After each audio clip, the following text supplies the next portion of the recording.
का वारिस तो तमाम पाकिस्तान है। मैं कर रहा हूँ 12 साल से। इकबाल ने किसी खातून को खत लिखे तो वो लिखे। जमाइमा जो है बिल्कुल मेरी छोटी बहनों की तरह है। उसने ये पहले डिफरेंस बताया है कि फोर्स्ड मैरिज और अरेंज मैरिज में फ़र्क है। और इमरान की फैमिली में ज़्यादातर मैरिजेस जो हैं वो अरेंज ही होती हैं और सारों की सक्सेसफुल मैरिजेस हैं। अथरा इश्क नहीं सौन देता। जमाइमा को वो भेजी कवाली और साथ उसकी मीनिंग भी भेजी कि उनको बहुत सज्जल पसंद आई। नहीं मेरा निकाह यहीं देखेंगे।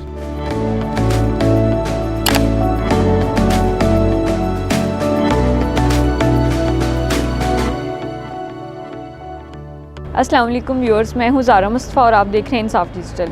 व्यूअर्स, आज हम मौजूद हैं हवेली बारूद खाना में और आज हम आपकी मुलाकात करवाएंगे नवासा इकबाल मियाँ यूसुफ सलाहुद्दीन से। तो आइए हवेली के अंदर चलते हैं।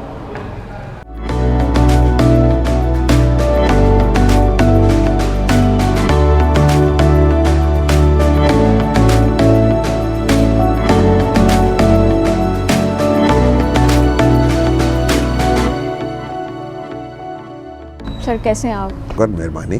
सर कोई आपको किंग ऑफ कल्चर कहता है, कोई आपको स्टार मेकर कहता है, आप खुद को नवासा इकबाल होने की वजह से इकबाल के वारिस कहते हैं, लेकिन असल में मियाँ यूसुफ सलाहुद्दीन कौन है? एक जुमले में अगर कहा जाए तो आप कैसे डिस्क्राइब करेंगे? देखिए, इकबाल का वारिस तो तमाम पाकिस्तान है, सिर्फ मैं अकेला नहीं हूँ। कितने लोग अल्लामा इकबाल पर रिसर्च करते हैं, काम करते हैं, उनके कलाम को पढ़ते हैं, उनको गाते हैं, उनमें से मैं भी एक हूँ। ठीक है, तो दूसरी बात यह है कि मैं क्या हूँ, मैं सिर्फ इस मुल्क से मोहब्बत करने वाला इंसान हूँ। मेरा जो तमाम जो काम है, आपको पता है कि मैं पहले सियासत में था, फिर मैंने सियासत छोड़ दी और सियासत छोड़ने की वजह जो थी वो यही थी कि अब सियासत जो है वो सियासत वो नहीं रही कि जो जहाँ खिदमत हो, जहाँ मुल्क का सोचा जाए, यहाँ आवाम का सोचा जाए। सियासत हैज़ बिकम एन एम्प्लॉयमेंट। सो मेरे लिए पाकिस्तान का नुकसान होते देख के या इसका जो विज़न है, जो इसकी जो आइडियोलॉजी है, जो कायद आज़म रहमतुल्लाह अलैह और इकबाल ने अपने नौजवानों को दी थी, उसको ख़त्म होते देख के, उसको बर्बाद होते देख के, उसकी तबाही होते देख के ज़ाहिरी बात है बड़ा दुख था। तो मैं इसीलिए सियासत छोड़ दी, वरना मैं नहीं कर सकता था सियासत। मेरी इतनी पुरानी पॉलिटिकल एक बैकग्राउंड और हिस्ट्री थी। हर सियासी पार्टी मुझे लेने को कोई भी इनकारी नहीं। आपने कहा आप एम्प्लॉयमेंट जो है वो politics employment, politics is no employment. Employ नहीं बनना चाहते थे आप, एम्प्लॉयमेंट क्रिएट करना नहीं, चाहते थे। मैं बिल्कुल इसमें नहीं आना चाहता था, क्योंकि यहाँ बिल्कुल सियासत इसी तरह ही होकर रह गई। अब होप के ये चीज़ बदल जाए और ये चीज़ जो है, लेकिन फ़िलहाल तो अभी इस तरह नहीं लग रहा। आप इससे पहले भी म्यूजिक कंपोज कर रहे थे, नहीं, लेकिन नहीं जैसे डाली दे थल्ले जो आप नाजिया, वो तो एक आउट ऑफ द एक ब्लू एक चीज़ थी। नाजिया जो है मेरे पास यहाँ ठहरे हुए थे, तो मैंने अब जिस तरह अली अज़मत का वो गाना है गरज बरस, वो भी, लेकिन वो कई साल मैंने कुछ नहीं किया। ये तो फिर जब मैंने सबसे पहले जब जनरल मुशर्रफ के ज़माने में नेशनल सूफ़ी काउंसिल बनी और मैं उसका वाइस प्रेसिडेंट था, तो तब हमने प्रोग्राम किया। पहला प्रोग्राम अल्लामा इकबाल की बर्थडे थी, वहाँ हजूरी बाग में हुई और बहुत बड़ा प्रोग्राम हुआ और प्रेसिडेंट भी आए और प्राइम मिनिस्टर्स भी आए और सारे गवर्नर्स और चीफ मिनिस्टर, काफ़ी एलेबरेट फंक्शन था वो। उसमें फिर मैंने अल्लामा साहब की जो कलाम थे उनको मैंने कंपोज किया। That was my first serious composing, और वो बहुत ही लोगों को बहुत ही सराहा गया। उसके बाद फिर पीटीवी ने मुझे कहा कि आप कुछ और एक और पर हमने प्रोग्राम कर दिया दिल से। उसमें मेरी कंपोजिशन थी और लिरिक्स थे बहुत सारे गानों के। उसमें राहत ने, अली ज़फ़र ने, शफ़क़त ने, फ़रिया परवेज़ ने, सब हमारा अरशद ने और बहुत से सिंगर्स ने उसमें गाया। फिर जब शेरी रमान थी इंफॉर्मेशन मिनिस्टर, उन्होंने मुझे कहा कि you should do something for PTV और आप एक शो शुरू करें। तो फिर मैंने डिस्कस किया, हमारे जो मेरे बड़े प्यारे दोस्त और भाई अपना फ़र्क बशीर साहब उस वक्त GM थे लाहौर के, तो हमने फिर ये विरसा हेरिटेज रिवाइव जो था ये शुरू किया। सर अभी बात करते हैं, जमाइमा ने एक इंटरव्यू में आपको किंग ऑफ कल्चर कहा है, तो आपने film what's love got to do with it में आपकी क्या कंट्रीब्यूशन है इस फिल्म में? नहीं, जमाइमा जो है बिल्कुल मेरी छोटी बहनों की तरह है और हमेशा उनके साथ राब्ता रहा है, उनके साथ भी, उनकी फैमिली के साथ, उनकी वालदा के साथ। कभी वो राब्ता जो है वो टूटा नहीं है।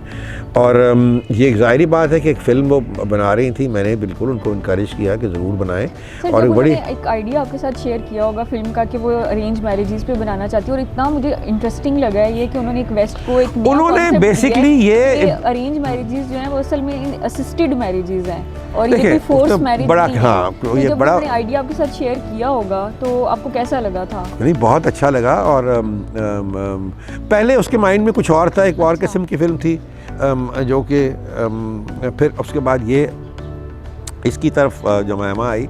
और जमायमा ने एक बड़ी अच्छी बात जो उसने की, उसने ये पहले डिफरेंस बताया है कि फोर्स्ड मैरिज और अरेंज मैरिज में फ़र्क है। फर्क है। और क्योंकि she was married into a conservative family, और इमरान की फैमिली में ज़्यादातर मैरिजेस जो हैं वो अरेंज नहीं होती हैं, और सारों की सक्सेसफुल मैरिजेस हैं। All of them are so happily married, you know, बस सबकी अरेंज मैरिज है। और भी इनकी फैमिली में तो उसने यही दिखाया है कि अरेंज मैरिज कोई बुरी चीज़ नहीं है।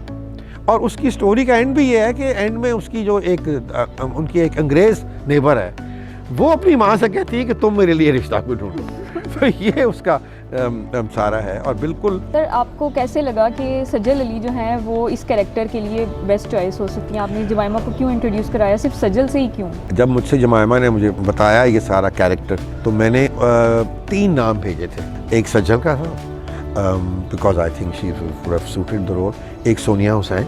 अनफॉर्चुनेटली सोनिया हुसैन का राब्ता उनसे नहीं हो सका, she was not in Pakistan. और एक शायद नाम मैंने और भेजा था, आई थिंक माया अली का भी नाम, शायद मैंने 3-4 नाम भेजे थे। सर, जो स्क्रिप्ट जब जमायमा लिख रही थी, क्योंकि ये बहुत सेंसिटिव चीज़ है कि इसमें पाकिस्तान का कल्चर भी दिखाया गया है, अनारकली बाज़ार भी दिखाया पाकिस्तान गया है, का कल्चर उस तरह दिखाया है ना कि जो उसने देखा, एक कहानी जो दिखाई गई। क्योंकि जमायमा ने सब कुछ लेकिन किया हुआ। जमायमा उसको- जब यहाँ अब आया करती थी, तो मेरी जो वाइफ थी उस वक्त की तो उनके साथ वो ओल्ड सिटी में वो they would go walking, seeing all the shops, और लोग बड़ा प्यार करते थे उसको। वो कहते थे साड़ी शहजादी आ गई है और साड़ी क्वीन आ गई है।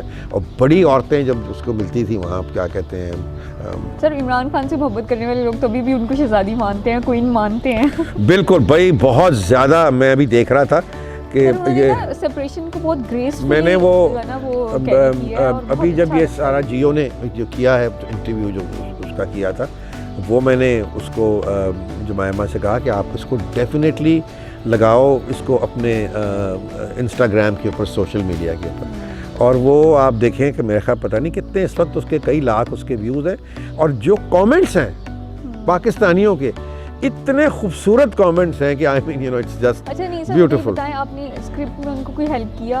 नहीं, स्क्रिप्ट में मैंने हेल्प नहीं किया। मैंने उनको जब ये राहत की जो कवाली थी, उसमें एक कवाली है राहत की, ए अथरा इश्क नी सौन देंदा। एग्जैक्टली सर, 2 साल पहले आई थिंक 2021 में जमायमा ने ट्विटर पे एक ट्वीट भी की थी जिसमें उन्होंने कहा था कि इसका मुझे उर्दू ट्रांसलेशन के साथ दिखाएं। तो वो मैंने ये फिर क्या उसको की कहानी थी, है? नहीं मैंने करके क्या तो आपने मैंने उनको उसको दी थी भेजी, वो अथराई वो मैंने की उसको कौन सी वो मैंने उसको भेजा था। ये कि उसको वो कुछ था ही, ये उसको बहुत एक लव से रिलेटेड एक था कि एक पैशनेट लव, इंटेंस चीज़ तो चाहिए थी। तो ये रात के साथ मैंने कवाली एक एल्बम में हमने की थी।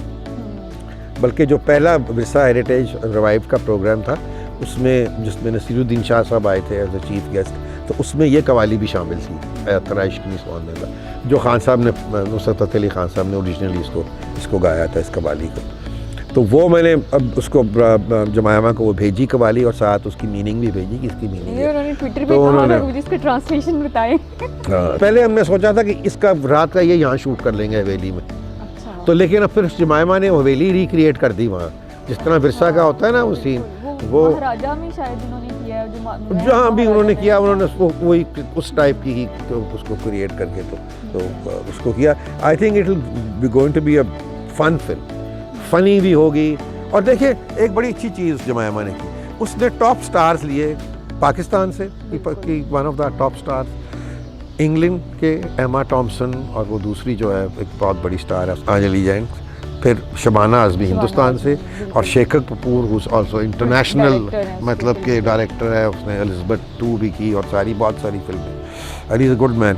सर I आपको don't know, visit यहाँ करने बड़ी- का मौका बड़ी- मिला जब ये शूट हो रही क्योंकि कोविड की वजह से नहीं पाकिस्तान मैं में नहीं आ गया, सकते मैं थे। मुझे इंग्लैंड गए हुए को 3-4 साल 5 साल हो गए हैं, अभी बल्कि मैं नहीं प्रीमियर पे गया। जाएंगे आप?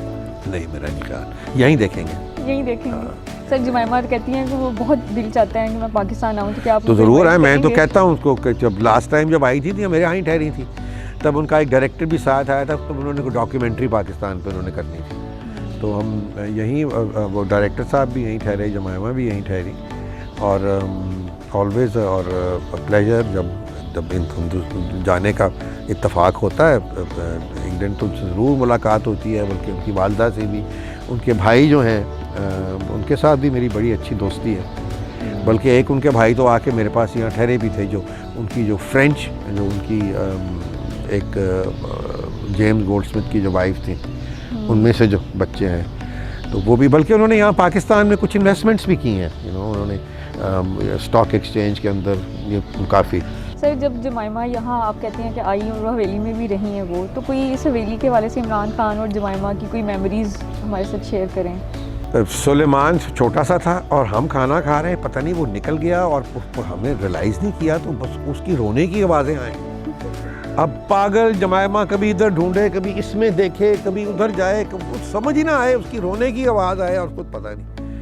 वो खैर जनाब वो सीढ़ियाँ चढ़ते चढ़ते चढ़ते छत पे पहुंच गया और अब उसको नीचे नहीं आ सकता था वो, तो जिस तरह वो मुझे याद है कि वो तड़पी है जमायमा नेचुरली, कि बच्चे की रोने की आवाज़। मैंने जमायमा से कहा, मैंने कहा फिक्र ना करो, बाहर नहीं जा सकता, ये है घर के अंदर ही कहीं। वो फिर एक मेरे मुलाजिम थे, वो उसने अकल की, वो छत पे चढ़ गया तो उठा के नीचे ले आया। ये मुझे वाकया याद है।